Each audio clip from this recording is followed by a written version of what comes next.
Hello दोस्तों, क्या आपने कभी सोचा है कि एक गरीब नाई का बेटा जो 5 रुपये में बाल काटता था, वो एक दिन रोल्स रॉयल, मर्सिडीज, BMW जैसी सैकड़ों गाड़ियों का मालिक बन जाएगा।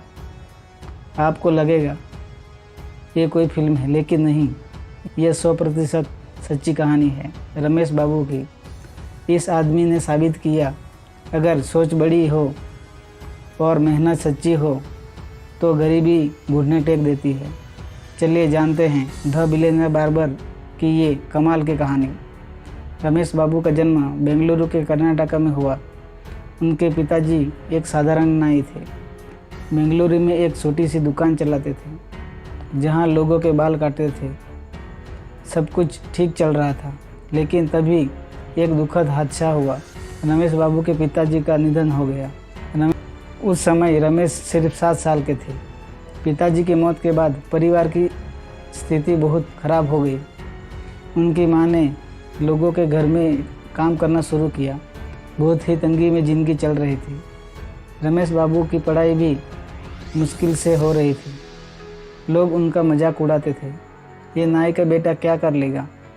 लेकिन रमेश बाबू की मां बहुत मजबूत महिला थी। उन्होंने अपने बेटे को सिखाया, ईमानदारी और मेहनत से कुछ भी संभव है। 12वीं पास करने के बाद रमेश बाबू ने बाल काटने की वही दुकान संभाल ली जो उनके पिताजी की थी। नाम रखा इनर स्पेस। वो दिन भर खुद बाल काटते थे और हर ग्राहक को सम्मान से ट्रीट करते।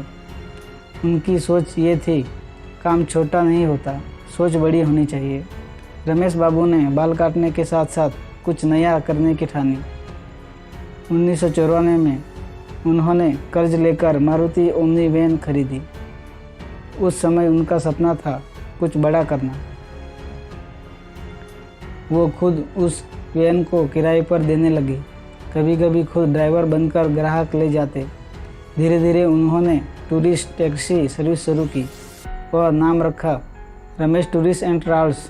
उनकी गाड़ियों की सर्विस इतनी शानदार थी कि धीरे धीरे बड़ी कंपनियां उनके पास आने लगी। कुछ ही सालों में रमेश बाबू के पास Rolls Royce, Mercedes Benz, BMW, Jaguar, POD जैसी 200 से ज़्यादा लग्जरी कारें हो गई।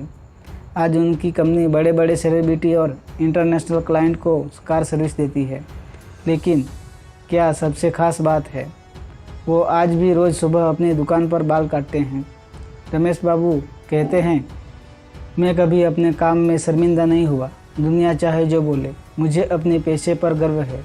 उन्होंने अपने बच्चे को भी सिखाया कि काम कोई भी छोटा या बड़ा नहीं होता। दोस्तों, रमेश बाबू की कहानी हमें सिखाती है कि छोटा सोचना सबसे बड़ी गरीबी है। अगर एक बाल काटने वाला व्यक्ति अरबों की कार कंपनी चला सकता है, तो आप क्यों नहीं कर सकते। ज़रूरत है ईमानदारी, आत्मविश्वास और मेहनत की। अगर आपको ये कहानी प्रेरणादायक लगी हो तो लाइक करें, कमेंट करें और शेयर ज़रूर करें, और चैनल को सब्सक्राइब करना ना भूलें। मिलते हैं अगली कहानी में एक नई जोश के साथ। तब तक के लिए जय हिंद, जय भारत।